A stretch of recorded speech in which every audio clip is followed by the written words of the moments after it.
afternoon, we were doing a bread drive at our local Starbucks, and my daughters were there, and we saw a World War II veteran get out of a car. We knew it was a World War II veteran because he was old, and he also had it on his license plate.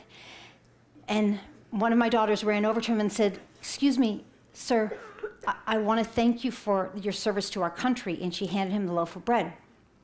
The man was astonished, absolutely astonished. And he said, thank you so much, and he leaves. So we're still doing the bread drive. Later on that afternoon, he comes back and he said, "Are you the mother of the girls that are doing the Spread the Bread drive?" And I said, "Yes." And he said, "I'm sorry I started, I was so startled. I was taken back." He said, I'm a World War II vet, and you brought me back to a time in my life that I just want to tell you a quick story." He said, "First of all, I've never been thanked for my service. The fact that your daughter thanked me for my service was the first time ever that I was thanked."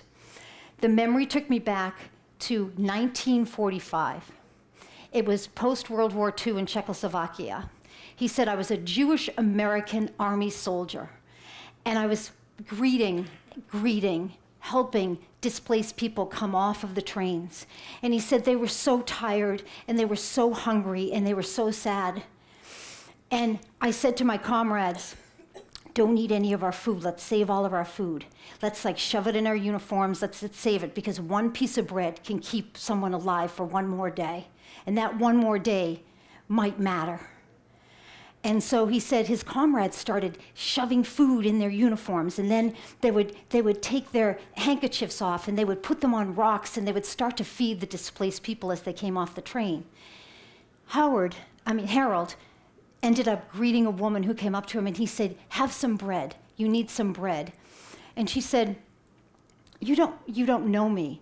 She was a young German woman who had lost everything in the war.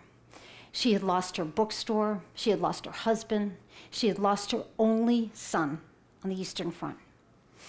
She said, "You don't know me, you're a Jewish American soldier, and yet you give me bread. You give me hope. You give me my life back. I'm going to give you the only thing I have left, my son's knife." And so she gave him the knife. And so Harold said to me, "I want to give you the knife to continue the bread circle." And I said, "Harold, you already have." Harold became a treasured friend and is part of our family. We adore this man. You tell me, can one loaf of bread make a difference? Can one prayer to God, "Help me help you, help us, help someone else"? You bet.